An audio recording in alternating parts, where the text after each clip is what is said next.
કવિ શ્રી તુષાર શુક્લા સાહેબની હમણાં એક રીલ જોઈ હતી. એમાં એમણે એટલું અદ્ભુત સમજાવ્યું કે આઈ લવ યુમાં આઈ અને યુને જે જોડે છે એ લવ છે. એમને એક બીજી પણ અદ્ભુત વાત કરી કે લવ એ આઈ અને યુને જોડતો સેતુ છે અને એ જ જીવનનો સૌથી મોટો હેતુ છે. ચાહવું કંઈ સહેલું નથી, કારણ કે તમારું આખું એક્ઝિસ્ટન્સ એની ઓળગોળ થઈ ગયું હોય છે. એ જ લાગણીથી પ્રેરાઈને કંઈક લખવાનો પ્રયત્ન કર્યો હતો, તો એ રજૂ કરું છું તમારી સમક્ષ. આઈથી યુ વચ્ચે લવ એક સુંદર સેતુ છે. આઈ લવ યુમાં છુપાયેલો જીવનનો હેતુ છે.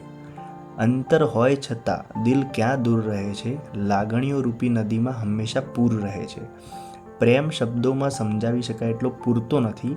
અનુભવમાં જીવીએ તો પ્રેમ ક્યારેય ખૂટતો નથી. આઈ અને યુ જ્યાં વી બનીને રહે છે, એને જ લોકો મીઠા સંબંધનું ઘર કહે છે.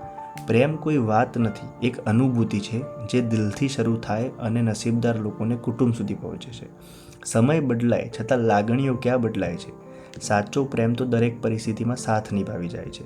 અહંકાર ઓગળી જાય જ્યાં સમજણ વસે છે, ત્યાં જ સંબંધો વધુ ગાઢ બનીને ખીલી ઉઠે છે.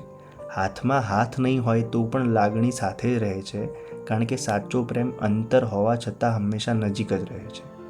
ધન્યવાદ.